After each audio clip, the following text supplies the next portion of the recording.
Hello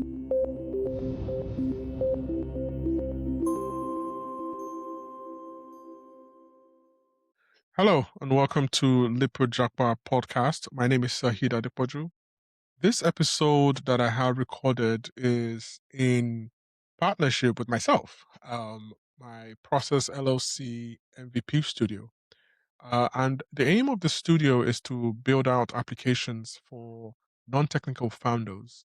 And this episode of the podcast you're going to listen to is the very first in the series that I hope to do with my current customers. And in this particular instance, it's with Oleh Oleh. Oleh Oleh is a soccer fan site, a social media site, even though it's going to end up becoming a sports site. And this episode is meant to kind of give you an insight into what I do, but most importantly, for the customers to kind of outline their thought process with their ideas. So I hope you enjoyed this episode. I thoroughly enjoyed doing this. It's been great an episode to talk to them and to have them in a relaxed manner. And I hope that you share this with someone who is a non technical founder who is looking for an MVP studio like process for my business. To understand that it is very possible to build that next idea and to not feel that you need to spend a fortune to do that. So, without further ado, here is my episode of Lipo Jakwa with the Ole Ole founders. Enjoy. Hello and welcome to a very first episode of Lipo Jakwa podcast. I haven't done this in like a year. But I figured the best way to start this is by interviewing a set of founders that we met last year on LinkedIn, and I have been opportune to build out the idea on something they'll be talking about. I'm not gonna preempt whatever it is that they're going to be talking about. And the aim of this podcast, it's going to be a series. So I run an MVP studio, Process MVP, where I build applications for end users, usually typically business owners who don't want to worry themselves about the internals of writing software. And I had the opportunity to interview, or rather, to work with Taiwo and Kende. Yes, and yes, they're twins. I still cannot tell them apart, but um, they are here with me. They have graciously accepted um, to be interviewed on this podcast about what we accomplished together and we're still working on together. So I have Taiwan and Kende. Would you please introduce yourselves and then we can just jump into this as quickly as we can. So I know you are both busy. So take it away. Taiwo, you go Let's first. just do it this way. I'll just do it the traditional way. I'll let Kende go first because Kende was the one that got tired to go out. So I'll start with Kende. You introduce Okay. yourself. Okay. Well, there's still the school of thought that Taiwo is the senior, and then another school of thought saying Kende is the senior, but Yeah. happy you're leaning towards Kende being the senior. So Kende is going first. Um, my name is Kende. Like Sahid mentioned, we're working on Ole Ole, a co-founder with Taiwo. And by the day, I'm a venture investor in companies in Africa, focused on climate investing. And this is also something I do because of my deep interest in sport. And you get to hear more about what we're doing at Polymarket as we go on in the conversation. But I am Nigerian through and through, born and raised, lived and worked in Nigeria for most of my life. Happy to be here on this podcast with Sahid and Tao. Tao, over to you. All right. Not contesting the fact that Saeed chose to go with that school of thought. It's all right. I'm used to it by now. Yeah, really great to be here on this podcast. Thanks, Said, for having us. And like Kenny said, I mean, we're twins, as you can tell already, so very similar backgrounds. Yeah, born and raised in Nigeria. Um, went to the UK for my MBA and then joined venture capital fund from there. And then from there, this idea for Oleh came up, and we've been working on that for some time now, which I do on full-time basis now. So that tells you how exciting it has become, and really happy to share more about that as we go along. Yeah, but thanks for having me. Okay, well, welcome. Full disclosure, I'm also Taiwo, and I did that so that I don't get in trouble to say I'm being partial. So that's that's why I did But that. So yeah, I, that I is get a that a cool way lot. to get out of it. Well Okay. done, well That's done, a well done. yeah. So so what made you build this? Um, what was there any specific moment or frustration that kind of led to you building this? Tell you go Yeah, first. yeah, I can go first to that.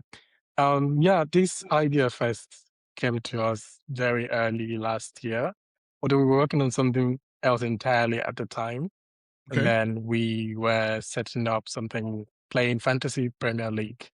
And we discussed around how we would set up our team on Fantasy Premier League and then Okay. head over to live scores and monitor things as they unfold throughout the weekend, when it's a weekend especially, because then you're really concerned about where you are on the leaderboard for all the different competitions you've enrolled yourself in. And at Right. that point, I would say I mean like five different competitions. My Okay. former colleagues in the office where I worked before going for my MBA, and I would say, okay, I don't want to be second. Whenever I slip down second to third in the table, I'm more invested because I want to be back Right. on top. Okay. And so I Okay. would have to go to, read blogs, who's injured, who's not injured, who's going to be in the lineup, and who's in form. It's a whole lot of Right. research that one has to do actually to be able Yeah. to keep up to date with things like that. And so the idea came to us that if there are older football fans like us who need Hmm. information like this and would want to, participate in a contest as well to showcase their skills and knowledge of the game, what other ways can we do it? And so we started thinking about different things. And initially, I thought, okay, you can't just go to a social media platform and get all the things you need as a football Yeah. fan because there's Yeah. so much out there. At the Hmm. same time, there's so much noise in which all these football related posts would be drowning in. And so you have to do all kinds of search to get to what you want Correct. to see. As we thought, okay, there has to be a social media platform for football that understands football fans, the range of emotions that they go through during a game, before a game, and after a game, Yeah. that you can't truly express completely or satisfactorily with the current traditional social media platforms. And so that was the idea. And we thought, okay, we would explore this down the line and see if it's something we can build.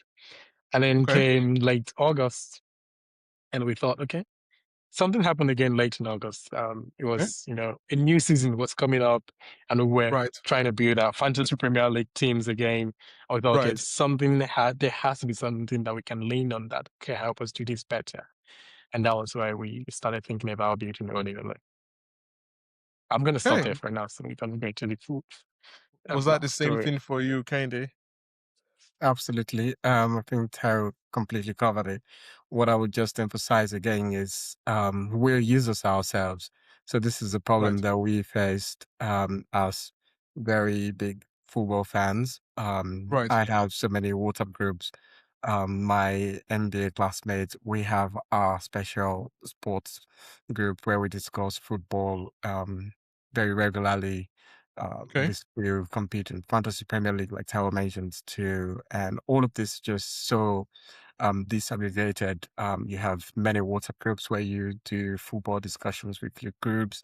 You get to live Right. scores to look at scores. You get to go to the com for blogs, and Hmm. then if you go to Instagram, for example, to look at sport content, you probably will see Right. one, and then that'll be followed by very unrelated suggestions from the algorithm. And so just to emphasize that point again, that even with the options out there, Instagram, Reddit, X, sports content still get very drowned out.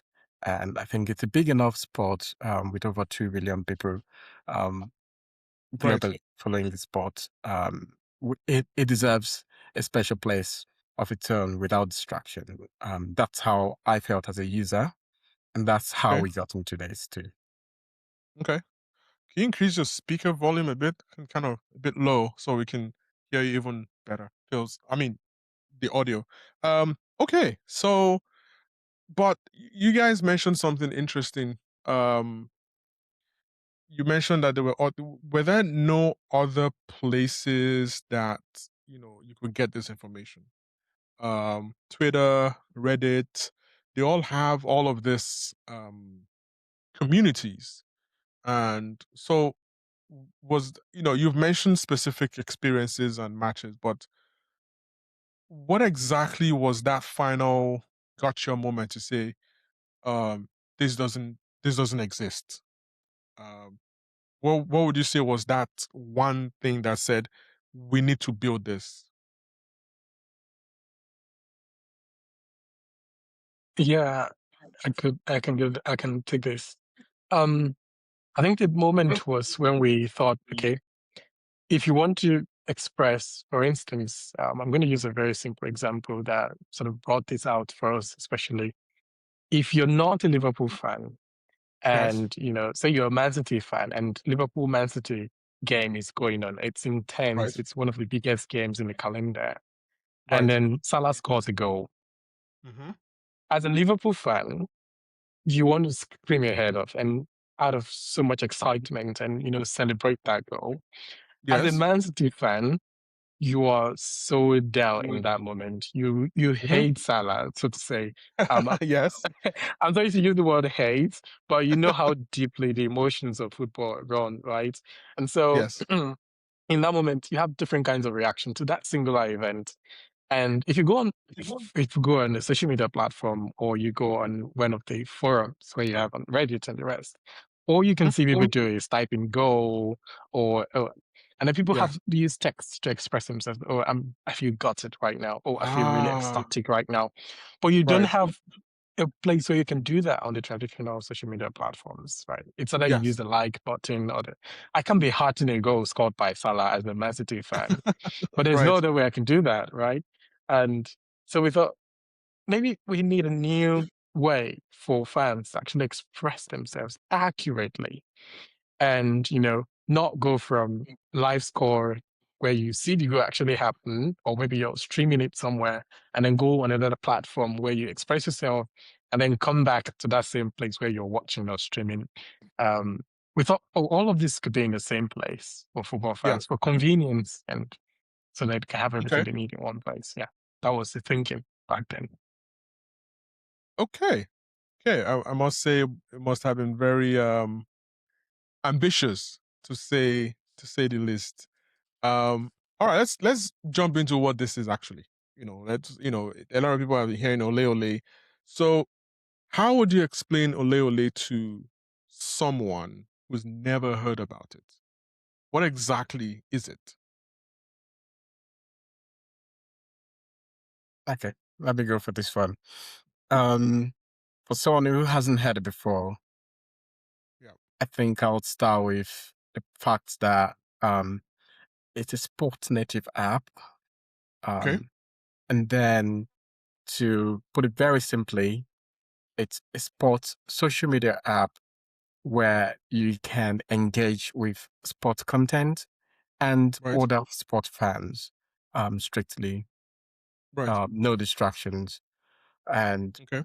what you can also do on there, where we are right now, is you can also predict about sports events. Okay. So two things: social media app for sports plus predictions. Right. Okay. That about sums it up. Yeah.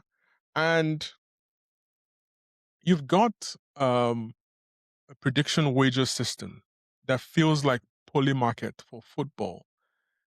How did you come up with that? What exactly informed that? Yeah, I guess it's my turn now. Um, Yeah. yeah. So the way that came about was that we had a plan initially to say, okay, this was what we saw. This was the gap we saw in the market, and we thought, okay, let's build something that fills that gap. Now, with most ventures in the world right now, you start with one idea and end up somewhere it's entirely different. Yeah. And thankfully Correct. for Yeah. us at that moment, we were working with Process, Saheed Yep. specifically. And within 1 week, we had the first version of our social Hmm. media app, so to say. Yeah. And then we Yep. put that in front of people. We said earlier, I kind of mentioned specifically that we are football fans ourselves. So we could do Yeah. the initial testing ourselves and say, okay, let's Gotcha. tweak this, tweak that. And then by week 2, we had something we could put in front of people. And then we reach out Right. to these people in our WhatsApp groups that we already, relate with constantly about football things. And then to Yep. show them and say, do you like this? And what would you Hmm. use this for?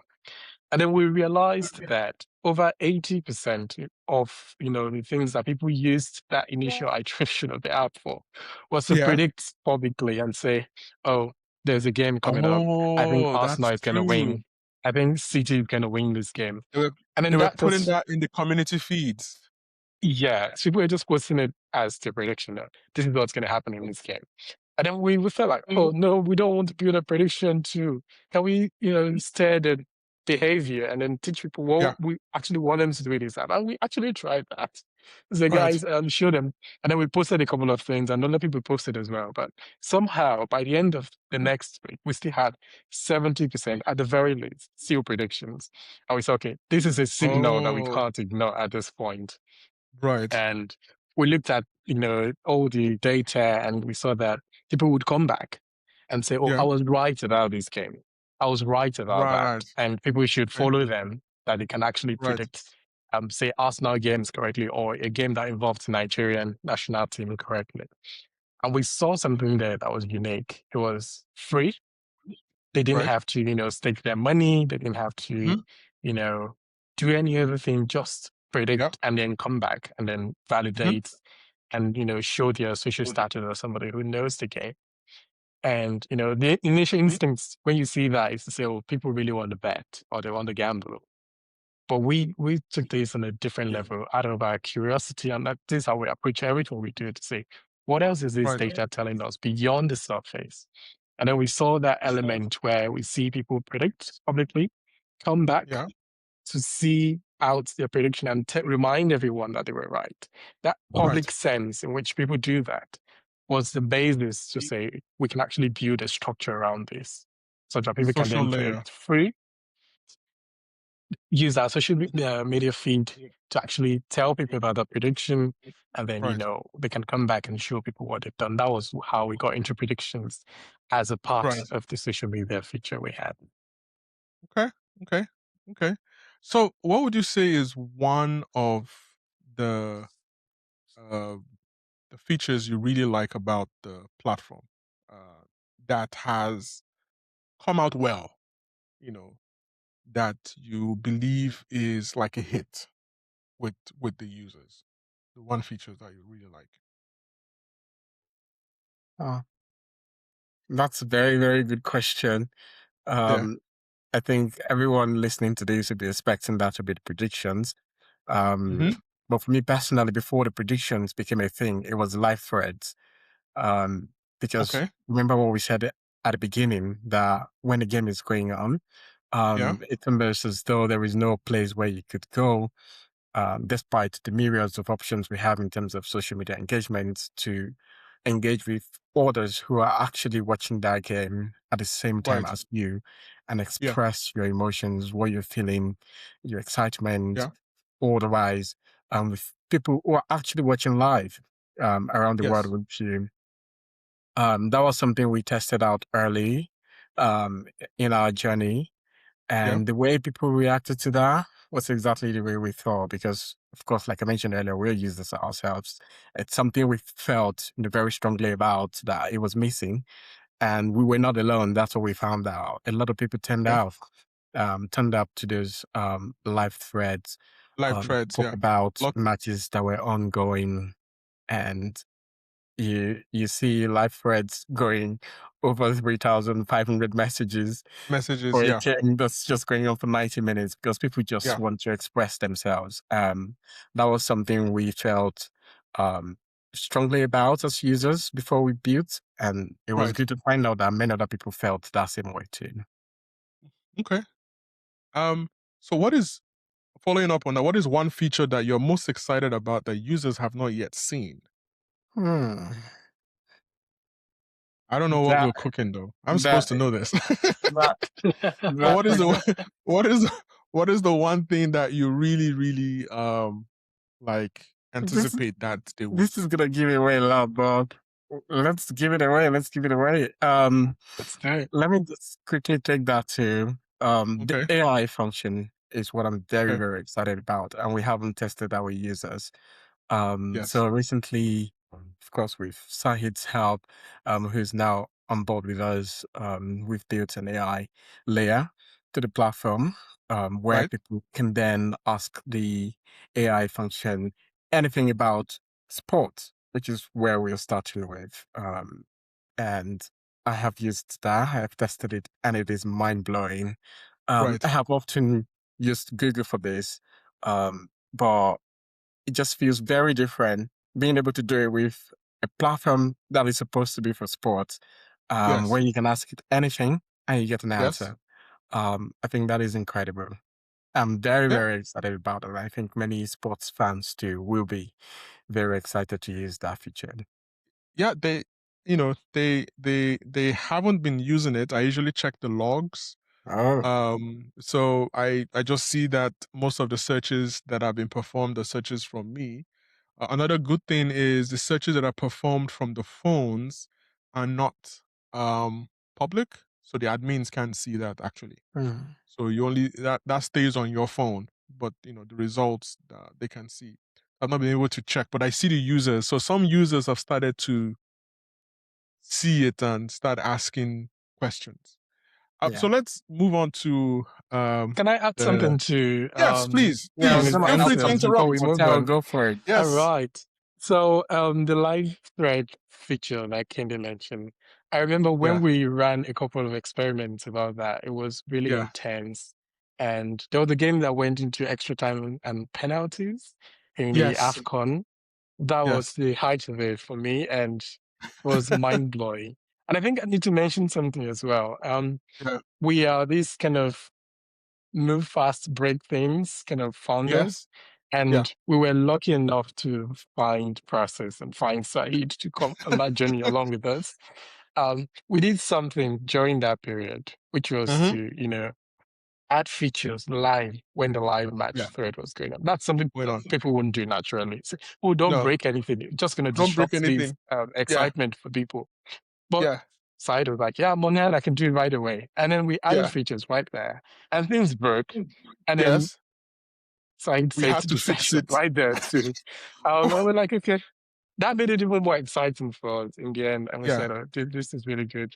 Um, so that's the way we are going about this, really test what yeah, works and then adopt what's really going well and kill features that are not doing well as well. Also, we can yeah, diagnose the reasons why they're not doing well. Because sometimes you like an idea, you like a feature, and then you put yes, it out there and people don't engage the way you want. And yeah, that's the part of the discovery to see what user behavior would look like for this. And it's been a really fascinating journey. And I must add to it, we have the live thread coming up tomorrow for the Arsenal Chelsea game, which is the London yeah, Derby. yeah. This one has all things EPL title written all over it. It's a hate Yes, watch party for City yeah, fans. Since they won today, they're w- coming to hate on Arsenal tomorrow. And Arsenal fans will be defending their honor. And then Chelsea fans will yeah, be seeing whether they can actually play a role in yeah, deciding where this title lands, whether in London or in Manchester. Absolutely. So yeah, we're looking forward to our users and our community actually turning up for that one tomorrow and bringing excitement to that game. yeah. Let's hope nothing breaks. Yeah, Um, hopefully nothing we, breaks. we, Nothing we've got breaks. Yeah, you. yeah. Well, I'm available to always check. And this is like a natural segue into the next thing, which is the build. Building this. So you started building in August 2025. What's been harder than you expected? Hmm. What do So you do you want think to has go been for this harder? first, or you want me to go? Uh, I can take a step. Yeah. All Let right. me just. Okay. I think there's Oh, lag in the no. network. Okay, you go for it. Okay. Yeah, I think I have heard cold start before. Right? But if you're not a founder yet and you hear someone complaining about cold start, Hmm. you're gonna be like, what are they talking about? If you're building Yeah. something people Yeah. want, they're gonna hop on. Yeah. It's that simple, but it's it's real. Cold start is real. You build something that you're very excited about, something that you personally use because you're also an end user and a builder at the same time. And Hmm. then you want to share it with people who you think fits the persona of Yeah. users and see how they Yes. react to the Yeah. product, if they like the features that you also like, Right. and just test basically with the market. And then you find out that people just want to go about their lives, right? And if something is not um, existential to them, you need to That's a do a good way lot to put more it. to help to Yeah. make them realize that this could be useful for you. Yes. And you think someone who is deeply into sports, especially football, would hear Ole Ole and be like, "Oh my God, sign me up right away." Yes. But that's not the case. You need to tell them a few times before they say, "Okay, maybe there's something here. Let me try it out." And then when they try it out, that's when they realize that truly, what you've said is really true. It's an app that they could truly benefit from using. So cold start is very, very real. But breaking that initial barrier and just be persistent and keep talking to your customers and users in this case helps break that cold start. But super real. So how did you get the first users? I'm curious. That's one of the questions I had. Oh, So you've answered the cold start problem. How did you get the first? How did you get the first users? oh, So thanks to marketing. Carol. There's a So marketing Carol strategy answered for this. whoever is trying to do this. How did you get the All right. first? All right. Let Mm. me take the second part then. Yeah, Kenny, you hit it right there. Cold start is a big problem. We actually anticipated it and Right. we built that into our go-to-market strategy early on. And so what we Okay. did specifically was to say, if we can, seed user density in an area in which people who were signing up initially didn't know one another to a great extent, that Okay. one, it layers two key things for us in that moment. One, the social proof where, oh, Taiwo uses it. I know him. I banter, sometimes Hmm. with him. So if he likes this, then there must be something there. Right. And this other bit is I come on there and we're having a conversation, say we are all following a live thread for a game, and then somebody predicts something, and then somebody who knows that person just comes in and say, please don't guys, don't listen to him. He's always wrong. Right. That adds another layer to the conversation that you say, oh, True. somebody comes in and he says something, and then someone just tackles them and say, oh, you can't be right. Arsenal is not going to lose this game. Don't you Hmm. didn't you say you're an Arsenal fan? And then someone Yeah. else who knows the guy steps in and say, whenever he says Arsenal is losing, just go for it. Don't question him. He's always right about Arsenal Right. games. Every other thing he says, don't listen to him. And then you see all these things play a role. And one other thing we did early on was to focus on building a web app and not have a native app yet. And that Right. means that we couldn't push notification to users too. Hmm. So you add that or stack that on top of the cold start problem, and that's a double-sized Oh. problem we have there, right? And so Right. going intentionally with GTM that way made sure that we had people in the same, not necessarily geographical, but people who like are in the same community, even if it's an Right. online community and they know themselves. It really Hmm. helped us such that social media conversations were okay, predictions were good, and then the live thread thing too. It helped things really take off. So that was really, really helpful early on. Interesting. Very, very interesting. So, um, how do you decide what to build next and what not to? And say, and what, how do you I'm privy to this, but I wanted you to share with the audience. How do you come up with the idea? Because your ideas have been fantastic. For me, it was always all right. I'll see if I can build that, and then we'll try. So, what exactly kind of generates? I know we run a lot of experiments. But how do you know what experiments to run? I can start, and Tara, please help finish this up because this is your domain. But I think it comes from the foundation, really. We're both users, Okay. deep users, to be precise. So I think that helps us anticipate what users would want to see in a Right. way. And then the only barrier there is just to say, as humans, we probably have very different preferences, even if we're in similar um, area of interest. So, despite the Okay. fact that we're both football fans, it doesn't mean that we want to see exactly the same thing all the time. So Right. that's why we didn't do testing, right?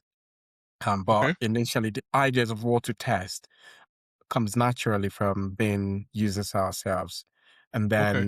then the other thing is, I think it's a benefit having the social media layer at the very Ah. beginning, because what would typically need is to Mhm. have first time with users where we talk to them and say, what do you want to see next? How are you engaging with these features? Do you like this? Do you hate that? But when Right. you have a social media layer at the beginning, people just tell you things randomly in posts, and you get feedback even before you ask, Okay. which I think is a gift. And it comes from the model naturally. And on top of that, we still talk to users to get deeper insight, because we also need to factor in the fact that not everyone will be as vocal to post their feedback on the feed. Okay. Others might have things that they're not telling us on the feed, so we reach out again and talk to them. Tell I've met many users in person, so I'll let him talk about that in detail. But all of this comes together to help us form what we test. Okay. And we did a lot of rigorous tests, over 30 experiments, just testing features, testing user behavior to see what they need and what they don't like. Tao, over to you. Yeah, I think you pretty much covered the intuition behind it and our thinking as well. So our approach has always been about, not having conclusions, not even assumptions.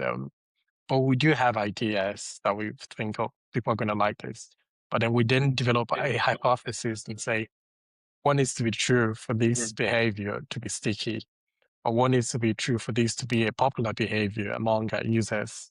And so we then design our tests around those, and then we find out whether they're valid or not. And then we give it Okay. time to, it's not like we just test something, oh, it's not working, and then we just Yeah. discard it. We like to move fast, but at the same time, we diagnose from different ways and say, is it because we haven't shown them enough, or is it because the discovery wasn't there, or Right. the feature was designed in a way that they're not used to? So we look at all the different contexts that could be around the data we're seeing, and then we make a decision eventually and say, well, this is working, this is not working, and then we kill it. And then we have examples of, features that we've had to kill. I don't know if you have a question around that, so I don't, What? preempt Go the ahead. Go ahead and conversation. and All ask. right. I mean, this is a free. What are the features that never made it out? Exactly. So imagine, as a sports fan, I loved reading Yeah. blogs because there's Okay. lots of rumors and gossip and things that go around football, particularly close to and around the transfer windows, right? Yeah. And what we've noticed is very structured blog written in a very formal tone, do Hmm. not really, it doesn't quite resonate with the current audience anymore. People like some Really? level of satire, people like some level of, just putting some humor into what you write. And so people Yeah. read those very formally written blogs, and then they Yeah. don't usually engage by comment or anything. And so we Okay. tried to, do it differently. People read the blogs, but Yeah. it didn't generate conversations. And we thought, oh, people like this, but it looks like it's not generating Generating the kind of behavior we engagement. wanted. Yeah.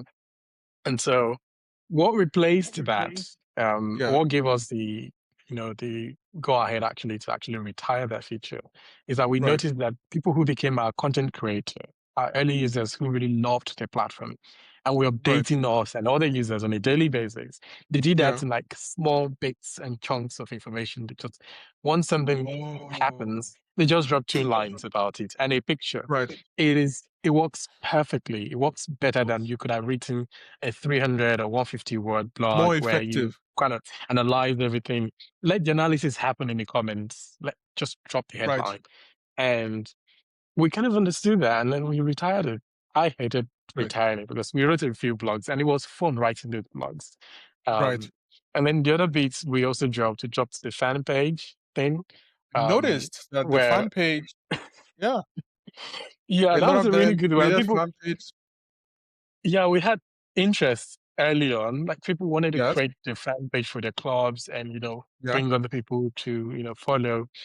But we then saw that the behavior sort of just died down a little bit because navigating there, seeing what's there, and then coming back to the feed was a bit complex for people.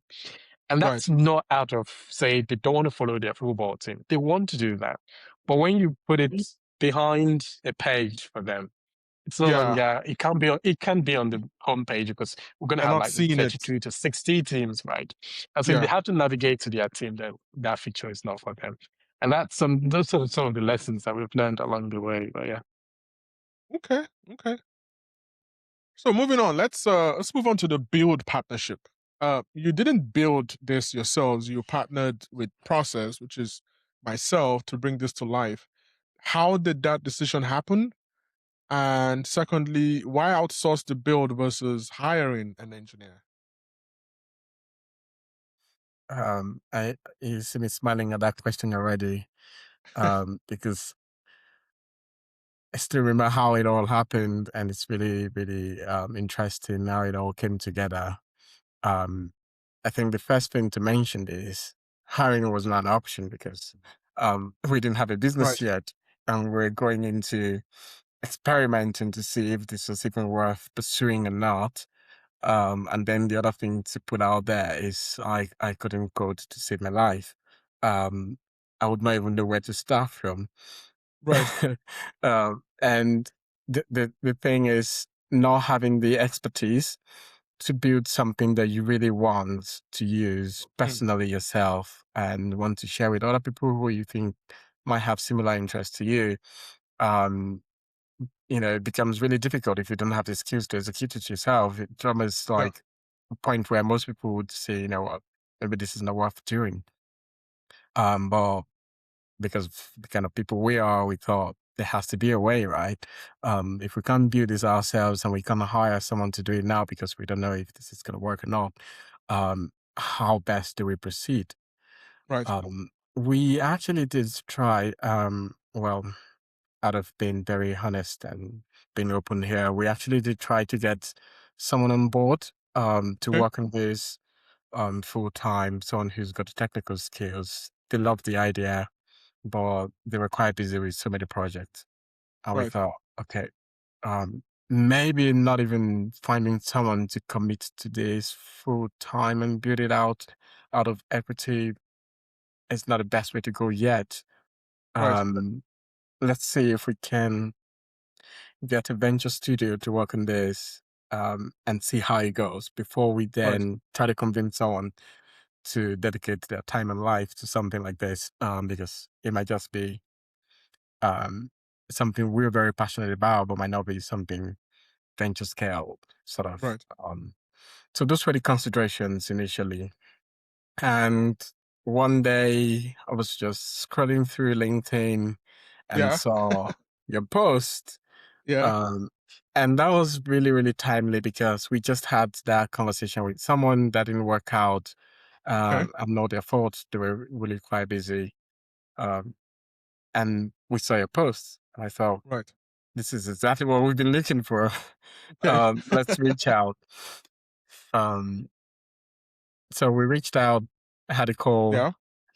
and the pace was mind blowing. I think we had a call on a Sunday night, Yeah. and by Monday, when Yeah. we woke up, we already had a platform we could sign up to. Yeah. That is incredible.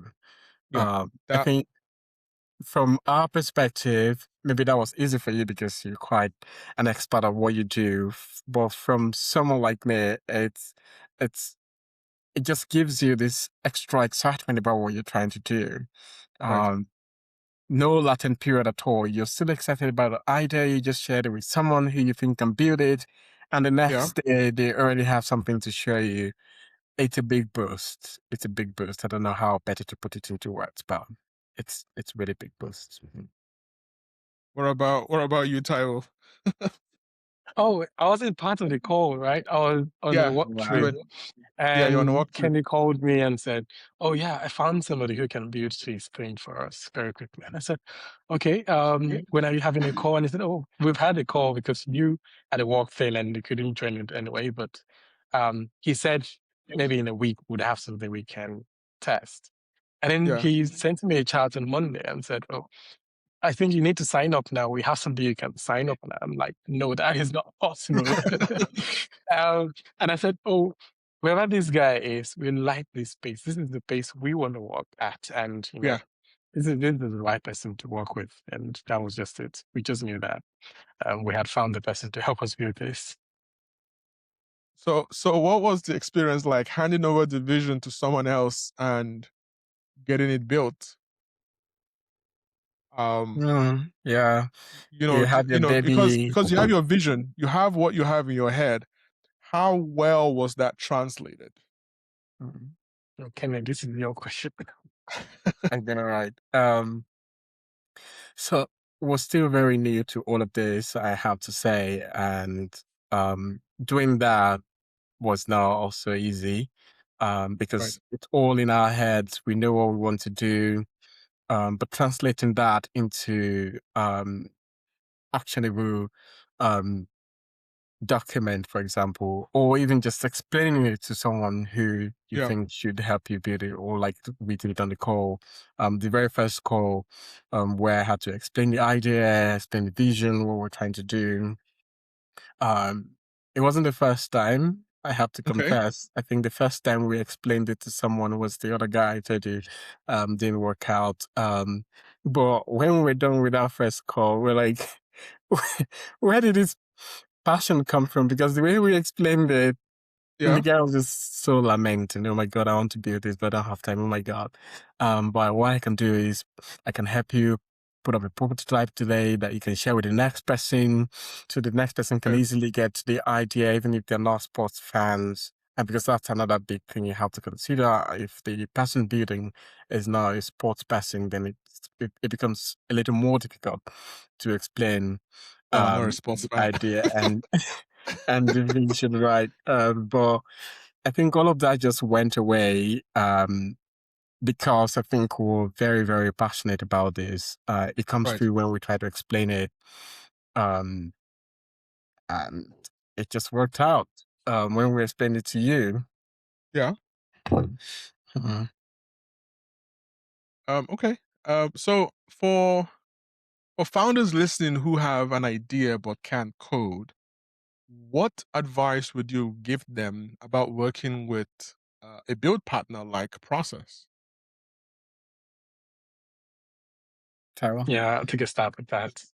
Um, One thing is they could actually try learn to code. I don't Hmm. like giving people advice. So I did it this way, it works, and so yeah, do it that way. Please, if you by all means, if you want to learn how to code, please go down the route of learning, right? And learn Right. to code and code it yourself, and have all the freedom to tweak features. Yep. Yeah, but scratch that. When you have an idea and it's in your head and you validated, the way we did in our case was we validated that by talking to people in our immediate network or WhatsApp groups, like Kenny mentioned earlier, and they Right. all noted and said, okay, in that moment, you don't want any kind of roadblock. You don't want any kind of bottleneck. to you now validating with users beyond your immediate network, which is a next level validation that is quite critical. Because sometimes Right. people just tell you what you want to hear, right? You meet your friends and all. Hey, yeah, really lovely idea. Yeah, pursue Yeah. it, do it. Yeah. But then you want to validate this with a wider set of users, people who don't know you, who would tell you, oh, this is a rubbish idea, just Yeah. ignore it.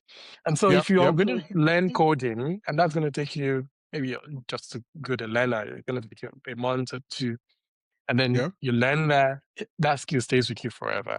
However, True. in this world today, when you know your skills and where your superpower is, just lean into it and then Right. find somebody who can help you build it faster than Right. you could ever build it. Right. That's not because you don't have the skills. And then focus on that bits where you can control and where you have your expertise, which is maybe talking to Mhm. people, get as many users to test it as quickly as possible, and then, keep iterating because building the first version is just like the first step. We Right. went through loads of iterations. Like, let's Yep. look at this feature. Let's tweak Yep. this, tweak that. And you need somebody who Yep. can do that, tweak this, tweak that very quickly because users don't wait for you. When when they test and they don't like anything about what you're building, you've lost that person. And so when That's they true. say, "Oh, we want it this way," and you're able to say, "Just hold on to your phone. Let me call." And then you call Sahid and like, yeah, this feature here, that feature here, and that's it. And then in 5, 10 minutes, you can come back to them and say, okay, try it again. Imagine you're Right. in the field having that conversation and somebody can help you like that. Or when we have the live match thread thing, Yeah. where we're Yeah. updating features and fixing issues live as it Fixing was issues. happening. You Yeah. don't want to be doing that as a guy who's just learning to code. Code. The whole business could just crumble in that moment. Yeah. So I'm saying all this out of experience because it's just it gives you that freedom to then start exploring, okay, where is my engagement loop? What's my core product? What do I need to Right. figure out in terms of monetization? What do I need to figure Right. out about user behavior? Who do I need to Right. sell this to? Who are the customers who are using this? How do I replicate them? Who are the other people out there who look like my current users? And so you're able to focus on what you can do to move the business forward. So my advice is find someone like Sahid, find process, and then outsource that bit which you know you can't do by yourself. Yeah.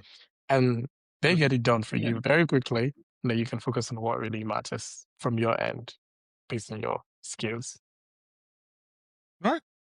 That's true. That's why I set up the studio. Because I was aware of non-technical founders out there that are very good at selling and are very good at building financial models. And the process has helped about 6 companies now. You being about number 3, to essentially build and scale your business quickly and fast. And the motto and the mantra is always quickly move and break things. So thank you for that. Oh, we're Now, number 3, Sahid. Wow. yes. We like being number 1.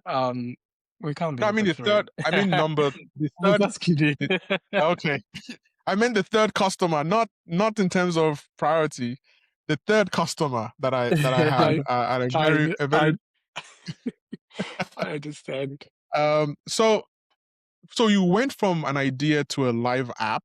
So now we have a web application. We have an Android application that is on the Play Store, and we'll still talk about how users can get to that and how they can access it. And also, we have a wagering system and real time updates. Um, how long did this take, and how does that say? What does this say about how quickly you can move today versus 5 years ago? Like if you had this idea 5 years ago. So, given time that we started this August 2025, based on probably past experiences, how quickly do you think process moved on this project for you? Hmm. I think just to lay out the timeline a little more. Right. Though we started in August, it was the last day of August. Um, Yes. we're already testing by 1st of September. But we did not release this to wider audience until mid-November. Um, Right.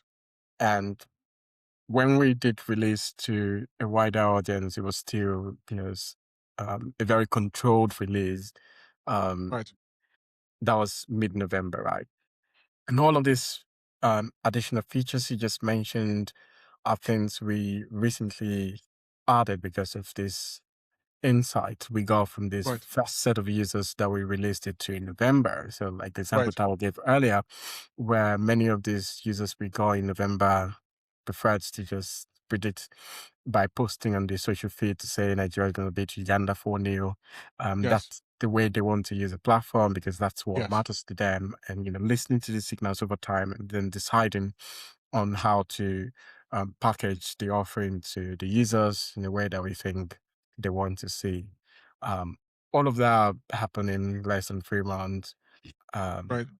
from when we decided, okay, we wanted to act on these signals we're seeing to what we currently have, where the prediction functionality is completely set up, the wagering system, all of that took a few days. Yeah. Um,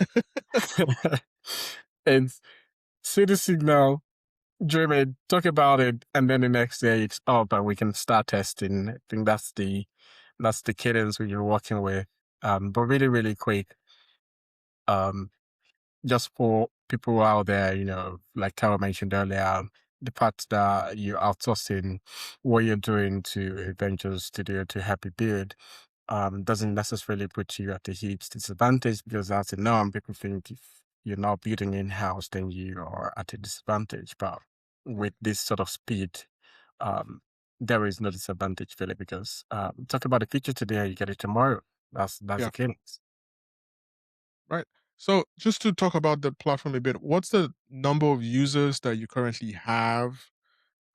What is also the average daily time people are spending on the site? What is the typical behavior that you're seeing right now in terms of usage after the deployment with all of these new features? What is your experience been like? Because you interact a lot with these users and you see the stats. So what is that looking like? Yeah. Currently, would say, let me put a caveat first before I start speaking numbers. Okay. Because we actually initially set out to build a social media platform for football fans. Right. The way we did the initial user acquisition was targeted in that way. And Okay. since we had moved away slightly from pure social media, offering to mixing that with predictions being the core loop now, Right. we currently have about 1,000 active users. Okay. Um, and these are people, we have a very strict way of defining the active users anyway, because we want Right. it to be people who actually meet certain criteria that we have set internally so that we can Okay. actually narrow down what the level of engagement is, what's repeatable, and what can be monetized in the future. And so we have Right. about 1,000 of such people who constantly engage with our platform. But at the same Okay. time, we are seeing now that people spend, on the average, about 13 minutes daily on the platform. Right. And the bulk of that is going to predictions, where we have a Oh, okay. lot of, events for people to predict. And, prediction is such an intensive, behavior where Right. you come on the platform, people look through the news segment or go through the social feed to see what people are talking about and what other Right. people are saying and predicting. And then they go over to the open predictions segment and then submit Okay. their predictions for the events we have there. And then they monitor and then come back for resolution. So Right. it's a whole lot of activities that people engage in the prediction flow. And on top of that, now we have a system where you can actually earn points from your predictions when you're Okay. correct. And then you can use those points to actually participate in a higher tier of prediction where you can Right. actually put those points at risk, Yes. and, get some kind of engagement that the same thrill people get when they, um, you know, do bets on other platforms where they put their money at risk. But here it's free. You don't have to put your money at risk to enjoy the Yeah. same thrill and the same, excitement that football fans have associated with doing that. And Yeah. those are the things that we have people do currently. And we've seen users who have predicted over 15, 20 events a week. These Yeah. are power users, people who come Our on users. every Yeah. day, and then they're every day, every week. And Okay. when we delay for any reason, maybe we don't post a particular event that they believe should be popular quickly enough. Yeah. Sometimes we delay it deliberately. I'm sure if they see this video, they would know now. And then we get prompted by Oh, them through our social feed, or sometimes through our direct message and say, "Hey guys, we need to have this prediction about this event that is coming up, or this thing is going on. We need something about that." And so they're those are the tracking kind you. of exactly those are the kind of feedback that we kind of look at and say, yeah, people really like what we're doing. And beyond that, they're actually pushing us to actually do better and provide more offerings for them. And that also played a role in Google Play, closed testing list that we built. We Right. initially wanted to have 24 people, and then based Yeah. on popular demand, the moment we let some people know that we're giving early access to some users, Yeah. people were just reaching out through direct message and say, please, I want early access as well. And we had to expand that list to 48 Right. users Yeah. eventually. These are the things that just give us the positive feedback to keep going and to know that what we're building is unique and people actually like it. Uh, so this kind of leads into the next question regarding uh the religiosity of football. It's basically like a religion in some part of the world. And how does this tap into that without how does Ole platform tap into that without making it more toxic? Um, I kind of have an answer, and then the direction I'm going is in terms of the gambling bit and the betting bit because that can make it to. So how is this helping that in Yeah, terms of the culture? I can start this off and tell please feel free to jump into. Um, we when we're making that addition of the prediction layer to what we're Okay. doing, because initially, of course, that was not a concern because we just wanted to build a social media app for football fans. Yeah. And all we're concerned about at that point is, responsible usage of the platform. Um, Yes. use it for what it's meant for, basically. But the Mhm. moment we started thinking about prediction based on what people actually do want to do, based on the signals we saw, Yeah. it became a concern, right? How do you do that? Like Yeah. Tao mentioned earlier, anyone could have jumped on that and say, oh, people want to gamble. Yes. But having that extra layer of curiosity to say prediction doesn't have to be gambling. Prediction is inherent to humans. We Yes. all make predictions every day in our True. various True. lives, every minute even. And it's always been part of humanity from the start, even till now, and it's not going anywhere.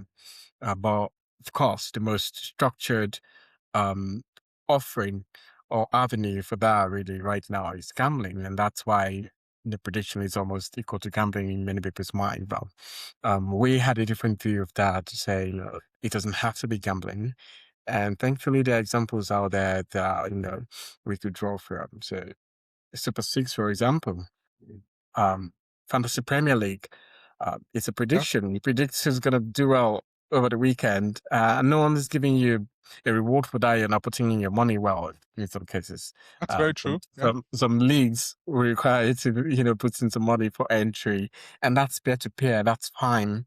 But we did our research to found that, globally, over 2 billion people actually excluded from gambling, for example, and for various reasons. It could be Right. religion, it could be government regulation saying, it's illegal in our jurisdiction.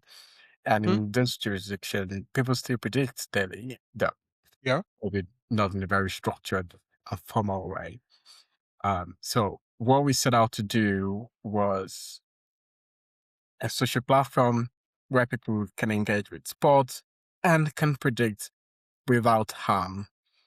Because talking about the harm that gambling has done is another big topic. We could be here till tomorrow talking about that in terms of, psychological effects, monetary loss, which is the biggest for one of the research we saw after they said $700 million is expected to be lost by 2028 to A lot gambling. of money. It's a lot of money.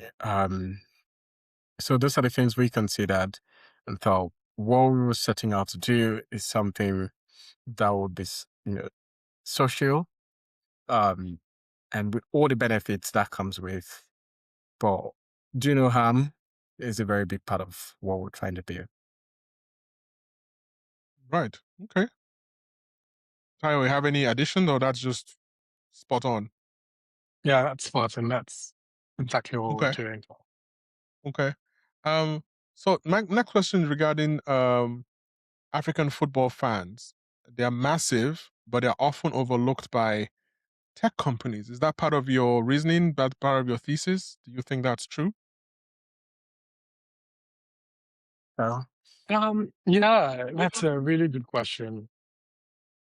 I'll start by saying that yes, I do believe that the fans in this part of the world are actually overlooked a lot, and there are evidence that you can actually point to support that claim. Not the least, you look at how much content creators are paid in Africa compared to the other parts of the world, and it's a more nuanced conversation when you look at how much the platforms actually earn from the continent Right. as well in terms of art revenue. But nonetheless, people still have that sense of things are not designed for them, um, Yeah.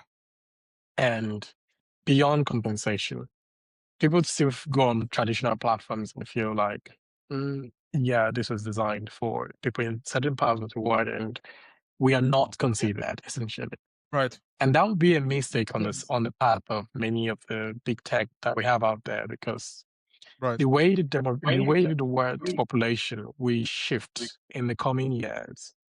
There are lots of references thrown out there, from UN and other organizations saying that by 2050, especially, Yeah. um, there will be more than 2.5 billion people in sub-Saharan Africa, Yeah. and with all the internet penetration we're having, adoption of technology, it is not far-fetched when you say maybe more than say about 1 in 4 young people around the world by 2050 Right. will be from Africa. And so if you're Yeah. building your tech product and these are the people who are going to use it, Use and it. you're not considering, their inputs, or you're not considering Right. something they might like, I think it's a big mistake that would come to become very obvious in the future. And that's one of the reasons why we're thinking we could have started this from the UK and say, let's start from the UK, and then then bring it whatever we build in the UK and it's accepted in UK and Europe and the US. Africans Yeah. too, we just by default just pick it up to like they did Facebook and Instagram and the rest. Yeah. But we also like to add to piggyback on Kendra's response earlier to your previous question. The Right. way African fans are passionate about football, especially, it's not something you see exactly the same way around the world. I I know noticed that's true. passion is the same, but the expression is quite different. And the way it unites us, particularly people from Nigeria, is on a Yeah. very, very big level. You can point back to Cote d'Ivoire, the role that Didier Drogba played during the Civil War and things like that. That's how much Right. we take football. It transcends politics, ethnic division, and anything you can think of. And those are the Right. things that we believe could be missing from existing platforms when they consider building for this part of the world. And that's why we are community first. And you see the Right. way we've layered our features and how we are going about expanding the business. It's community first. Understand the people, understand what they want, and build exactly for them. And that's a key part of our approach, I must say. Okay. That's kind of leading me into the next thing. You probably answered this a bit about building for a global audience versus building for a specific community first. But you kind of captured that as well. So let me just move on to the business bit and the future. What is the monetization play? How does Oleh make money? What exactly is the? I mean, you don't have to Yeah, say anything. we're I'm hoping it just actually does make money and it's not just something we're excited about and becomes a hobby. right, And if that's the case, it's still a win because having this in the hands of people, having them use it, I think is the ultimate goal here. And I right, think that enough will make me proud personally. And I think that goes for everyone too. But of course, if it does become a business that can then make money, right. then this is here to stay forever. Yes, And that could come in many ways because of how we're structured. The social layer, of course, can, we can monetize that in the traditional way that social media has been monetized right, globally. That is there. But I think one other thing we have, which is an edge right now, is the other features we have, the predictions and the live match threads, which I think are right. not usual for this space, bring a different um, type of monetization path, which is sponsorship. Um, Right. and I think that could become a big thing if things work out. That's something to look out for. Okay. Okay. And what is the financial reality of building this? As process, we have what we charge. So is this bootstrapped or is this VC funded? Is it family funded? What is that looking like? Sorry, do Yeah. you want to go? That's an interesting one. Uh, yeah, it's in a painful build, I must say. Right. Yeah, and I'm not saying that in a negative sense, but we know that Okay. we knew going into this that it was going to be a lot of, pushing through difficult moments and difficult things, and we're quite up for it. Um, but yeah, it's been tough. It's a lot of founder funding early on, although we're Okay. beginning to get some traction with, angels and but we are still at that very, very early stage of, just pushing this from still the passion from the founders, putting our resources on the line, our time and effort, and you know, but yeah, hopefully we put this to the level where it becomes venture scale and you can welcome all the big checks and do this and scale it out because there are lots of people like Kendi mentioned earlier, like lots of people in the world who want to predict but are quite locked out of this gambling structure we currently have, and Right. they run into billions of people. And so if we can get this right and scale these across the world, then we're going to need a lot of money to do that, obviously. And we hope that we'll get to that level where we can figure out all of these bits. Right. So One thing to add to from that, sorry, yeah. Sahib, before you go on to the next thing is, though it's exactly what Tao has said, but I think it could have been much worse if process wasn't affordable. Yeah. Is what Right. I would like to add because we have sampled pricing from many other outsourced So studios, and the quotes you get are very backbreaking. It makes you say, you know what, maybe not yet. But you know, providing something that is quite affordable, that would encourage non-technical founders to want to try out things and put their little resources on the line, because now what you're putting on the line is something that you might be able to raise, right. makes it more attainable, makes your vision more attainable, and I think that has to be added to. Mm. My next Right. question was regarding affordability. In terms of your infrastructure, I believe you guys pay a monthly fee, which is reasonable as compared to probably what other venture studios would have charged you for infrastructure. Um, so I guess that has really helped to, so to speak, keep everything going as opposed to um, becoming an issue of Yeah. always overbilling and overcharging. And that's one of the things because I used to be a founder myself. I think I still am. And I kind of understand the DNA of what goes on with a founder. How do I keep this alive? So I think what process also brings is that I can sit on the other side and understand and empathize with what the user and what the founder is going through. Um, Next question is, what does success look like for Oleh in 12 months? That is far out. Well, 12 I months, yeah. know. I know. Tara, do you want to go for this? Yeah. Um, we do have a product map and we do have a monetization map and everything. Okay. However, we are also aware of the fact that if the last 3, 4 months could indicate anything, it's the fact that we know a lot will change. And that's Okay. why, as much as we have a plan and we think, oh, yeah, in a year's time, we want to be here, we also know that we could be somewhere else completely different. And Right. so, with the way the world is even moving, right now, I don't believe companies sit down anymore and drop 3-year plan, 5-year plan. Um, Pointless. so everything changes This is overnight. So pointless. um, the only thing we are promising ourselves is that we will stay nimble and not just stay Okay. nimble, but we will be very quick to react to things that are beyond our control where we can react. And also we'll Right. proactively plan and drive this vision forward.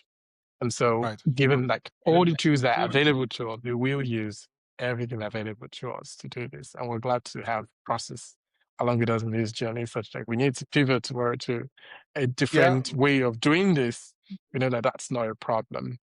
But we're quick Um, to build. and having that, yeah, exactly. Having that confidence comes with, planning and saying, okay, in 30 days, in 90 days, I want to expand on Right. my core metric. So every startup, identifies their most important metric when they start talking to users and get some traction, such that you then optimize that over time. We have Right. identified our most important metric, and we want to grow that exponentially over the coming 12 months to the level where we can then say that this is a business. 'Cause Right. right now, all we've done so far is validate the user behavior and with our Mhm. cohorts and say, this category of users, yes. This category of users, yes, they want to use this. The Right. demand pool is there. We've validated that. The only Right. question we haven't answered yet, which is the most important one, and which Yeah. we hope to answer within the next 12 months, is Yeah. will this same hypothesis hold true at scale? Right. If that holds true, we can monetize easily, we can scale this easily and become a sustainable business. And so we hope to answer that question as soon as possible. And Okay. we remain committed to doing that. Okay. My one on a question regarding the business side of things, if a big player were to come around, say an ESPN or a Nike or a betting site that is currently legalized in Nigeria or in Africa, what would be the conversation? What would be that conversation? What's the conversation? What would you tell them? Partnership. Well, potential Partnerships. partnership. Okay. um, I know we probably don't have the number of users to engage Track them. with this sort of scale that you just mentioned, but of course, potential partnership is what I think right away once you mentioned those names. There's a lot we can offer them, um, customer insight through our prediction layer, and the social media layer where they can advertise their goods and services to users Right. on our platform. Of course, we're open to those partnerships that we're not at that stage yet, but I know your question is hypothetical. If they came now, of course, happily partnership, please. Okay. Okay. Any inside Taiwan? That's it. Any? Well, that's it. Yeah, it's definitely. We're Okay. open to partnerships and Open the anyone partnerships. can, yeah. So far, sponsorships for predictions, events, and things like that, we're very much open to those. I know we were talking the other day, and we were looking at a football betting site in the UK that now curates social feeds from X. So that's probably another kind of partnership. Exactly. You learn every day, especially when you're building something like this. You Yeah. sit down, think, oh, monetization is gonna come from this 1, 2, 3 Yes. places, and then you see something out of the blues, and you're like, I didn't think about this. This is a Yeah. potential to it. Yeah. That was a good thing to see. Um, it's an interesting way of integrating a social layer, I would say. Yeah.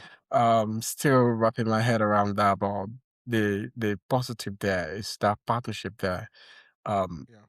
if we get to scale, that is something we can actively pursue for sure. Okay. All right. So um, this is all personal fun stuff before we go to closing. This you don't have to answer. What's been your worst decision so far? Something you would take back? That Ooh, is that is that a is a tough serious one. question. Yeah. I'm glad I'm Yeah, not more on the like hot seat. more like the toughest question so far. Yeah. Hmm. Mm, Could be Yeah. professional. Could be a professional. Most likely, it's going to be maybe you took maybe you took a class that you wish you never took. Like, oh no, oh, already. broadly. Oh, I thought it I thought it was was about particular to Okay. Oleh. No, not Oleh. Yeah. This is all generic stuff. Okay. It doesn't have to be Oleh. No, no, Oh, no. all right. Generic is good. Generic is good. Yeah. Yeah. Ooh. Hmm. For me, I can That's tell you my own straight up. I took an accounting class once, and I swore to God I would never take an accounting class again. Oh no. Nah, this, if you Accounting wanna is troll so me, much fun. of course it's fun for you. I took an accounting class once, and this was on Coursera, so no stakes, and I don't know how I made it through the whole debit credit thing. I was like, my God, people do this, or it's like this is not fun. It was just doing my head in, depreciation. This, I'm like, nah, nah, nah, nah, nah, this is not. So hmm. if I could take it back, I wouldn't take that class again. Interesting. Interesting. Hmm. I don't have many of those. I I just like diving into things head first, and if it works out, good. If it doesn't, um, Okay. that leads me to my answer. So I studied medical biochemistry in undergrad, Oh, life okay. sciences, surprising. And thought, well, very young, out of school, and thought I had to use that degree. Because I'd spent 4 years studying medical Yes. biochemistry. I had to use it. So I said no to Yes. banking, no to consulting. It has to be pharma. But looking back now, I'm like, come on, you just wasted so many years doing pharma. And in the end, you ended up in finance, Right. doing venture investing. But looking back, it's not a waste. Nothing is ever Yeah. wasted. You learn Nothing's ever a waste. skills that you take with you anywhere, even if you change industry or sector. But if I were to go back and do things differently, or no, from day one, I would just say bye bye and have a clean break with life sciences. Anything from you, Taiwo? Yeah. Yeah, I was gonna say, Kenny, yeah, he picked up some really mad sales skills from that farmer job anyway that Yes. I learned from him directly later on. Um but yeah, mine I would say was well 12 no about 11 years ago now. I was in Yeah. the um banking academy for the institution I had just joined fresh out of NYC then. Okay. And one of my fellow trainees mentioned Yeah. something then. It was very early in Nigeria and said, Yeah. guys, you want to go commit your future to a bank where we can actually band together and start a business. He had a Mm, brilliant business idea. Wow. Um, and he tried for 2 weeks to persuade a few of us who were like top of the class at that time that he thought, oh, these are the guys that I really want to do this with. Right. Because we were probably the loudest in the class, something we don't do Yeah. anymore anyway. We were young back then. Um, Yeah. and he thought, oh, this, and he tried, he persisted, like through lunch breaks, through everything. Really? And all I could figure out in that moment was that I was gonna do that later on, but I Okay. needed to learn first in a structured environment. Learn how Right. to do things, just you had a degree and you just have to work first, earn money, Right. go with a Right. secure, structured career, use your network, and then come back to entrepreneurship. You would, as you know, I didn't get back into entrepreneurship at this kind of level until like 10 years later. Um, Right. and if I can take that back, I should have done it right early then. And who knows, Yeah. I could have built the $1 billion company coming out of that training school with the guy and some other people back then. Who knows what would have happened? But Yeah. no, I'm not dwelling on that, but Yeah. I always look at those kind of moments in your life and you say, what could have happened, if you had been brave enough to do that. And yeah, but it's And just done that. sometimes your exposure and things that you want to do in the immediate term could have been the reasons for making such decisions. But it's one of the reasons why diving into this full time and just see where it leads.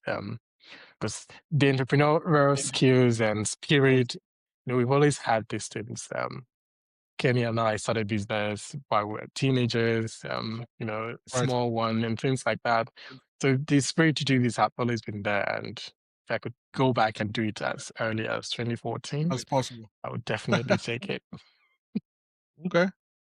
So, well, the next question is kind of similar, so I'll just skip it. It's if you could go back to 2025 August and tell yourself one thing, what would it be?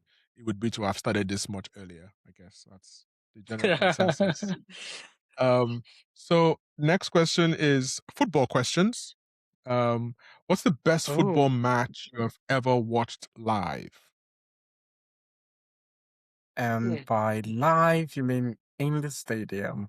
Probably in the stadium. And for all those that are not that are in America, we're talking about soccer. We're not talking about the traditional football That in yeah. has to be America. We're talking about clarified. soccer. So, what is the best football/soccer game you've ever seen live? Hmm. Um, If any, you can talk about your best football match ever that you have ever watched. If you haven't been in a stadium in recent times, so I'll pick one.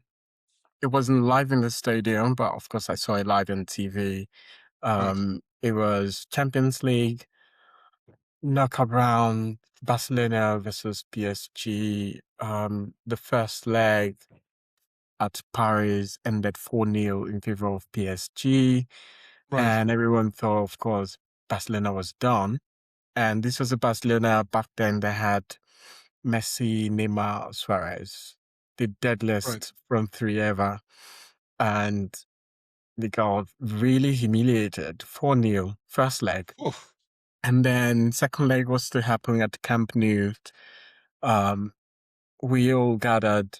Some of us just believed in a way that 4-0 Barcelona was not done. I was Right. one Um, of them. I wish I wish I had $1 million to put on it then. I'll be rich by now.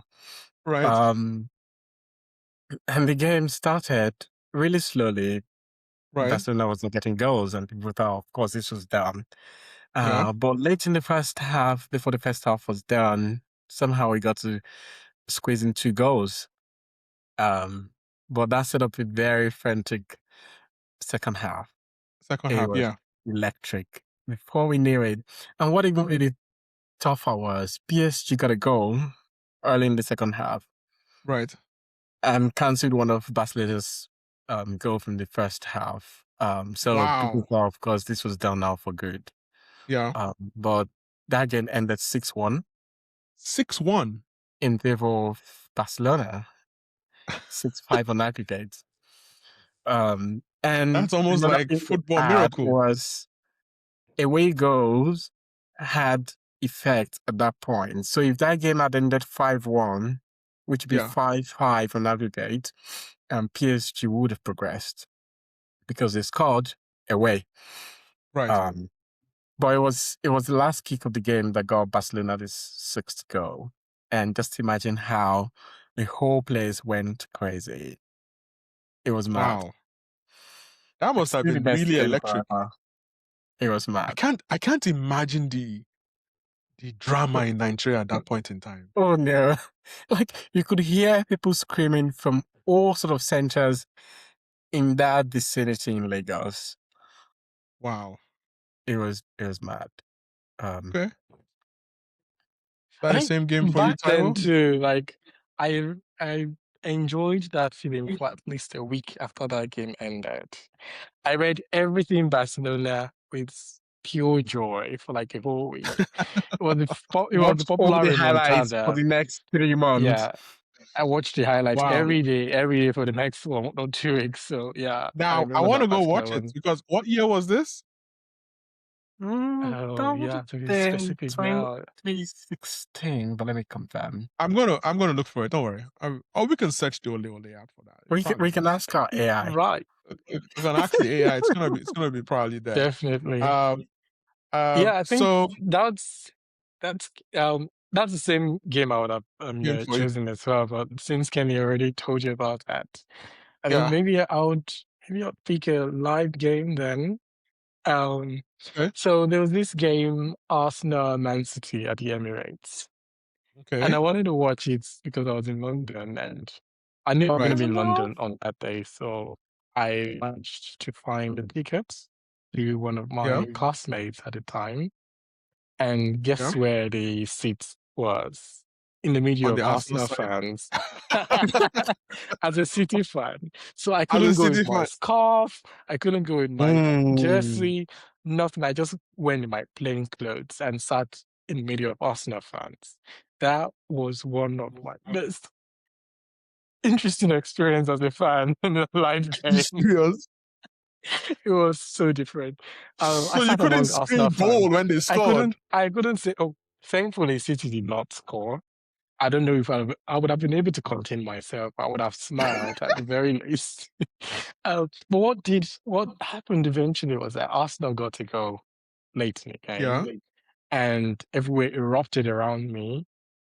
I was like, Right. okay, I'm in So the what did Arsenal you do? section. Am I supposed to celebrate with them or just sit there? And it was a very awkward moment. I'll leave it there. Never to be repeated. Wow. I was That sad about about the game's outcome, but it was still a good atmosphere, I would say. I wasn't that's totally, sad about the result, but it was a unique experience. I'll leave it at that. a lot of pressure on you. That's a lot of pressure. Okay, so this is gonna be an easy question. And this is a Okay. mandatory question. Messi or Ronaldo? Oh no. Easy, the Oh, easiest, Messi. okay. But for the purposes of our fans, particularly our Yes. users of the Oleh app, when they Yes. hear that the founders are all Messi, oh my goodness, I don't know what that's gonna do for debates on our platform. But I'm sorry, guys, it's Messi. Ronaldo is a phenomenon, no doubt, and I believe he's gonna get his 1,000 career goals. I Right. want him to have that, but nobody comes close to Messi. I'm sorry. Same for you, Kende. Absolutely. Okay. Easy question. Easy question. Messi, any day, anytime. Okay. Respect Ronaldo a lot. And like Tao mentioned, I'm also rooting for him to get that 1,000 goals. But Okay. Okay. Messi, S- Okay. So closing out now, where can people find Ole Ole? Where is the tell us where they can find it, how they can get on. Um, you know, how did they get to the app? We've talked about the app from beginning. Now we can close with where they can get it, where they can sign up, what they can do with the app and things like that. Tao. Yeah. At the risk of sounding like it's a commercial, go on It is to a it is a www.oleole.com. Yeah, now seriously, www.oleole.com. And so the play here is OLEOLEH. So from the popular chant, ole, ole, ole, ole, Mm, exactly. So yeah. in our case, ole, ole. The first one is OLE, and then the second is OLEH. So that's our website, and that's where you can find the web app. However, our app is also available on the Google Play. And it was in record time, thanks to Yeah. process again. Um, so we are actually launching tomorrow on Google Play, and Okay. we encourage people to download and test. Yeah, and let us have your feedback. It's a work in progress, we must tell you, and your feedback would help us improve every For day. context, today is the 28th of February. So tomorrow is March the Oh, 1st. So whenever the day of the year you're watching this, it might have launched or might not have launched, but the reference point is tomorrow from today, PST, is March 1st. From their context, they're already in Sunday and they're already going to launch. So it's going to be out there. So you're launching Monday or Sunday? Sunday. Sunday. So you're already in Sunday. So in my context, I'm Yeah, in Saturdays. Tomorrow for me. So it's wherever the you day for have it, us. it's there for Yeah. you. So on the Android app, it's Oleh Oleh. I'll put the link in the description to get to the Play Store and the website. For mobile users, for iOS users, you can still use the web to register, and it's passwordless. You don't need to remember a password. It sends you a code to register and also to log in. So, and if you're on the app, you're always going to stay logged in to the app. So, what is your message to every other? This channel is typically for immigrants, but we are all immigrants in one way or the other. We live in different parts of the world. So, what is your message to other immigrants, international students, international workers thinking about building something? Final thoughts. All right. Um, go first. Yeah. What I can say is very simple. Sometimes it might feel like you don't have all the things you need to build something, particularly if you have something really burning, like an idea you need to build or test. Do not wait. There will never be a perfect time. I wish I could tell you all the obstacles right now that we're building through. Right. You couldn't imagine some of them, but just know that all you need to do is start. And when you have the right partner who will match your velocity, then you're super lucky. And then you would find weeks and months later and be thankful that you actually took that first step to start. You can succeed anywhere in the world if you understand one yourself and where you are and what you need to do. It won't be easy, but you need to keep pushing Yep. until you get to your destination. That's all I can say. Oh, my network was really shaky. I think it's my network here. I lost the guys for a few moments there. Oh, Sorry, do you we mind didn't hear. repeating the question then, We, Said? oh, the question. Oh, sorry, I didn't. I said, what is your message for other immigrants and international students thinking about building something? Mm. That was the You question. guys are frozen.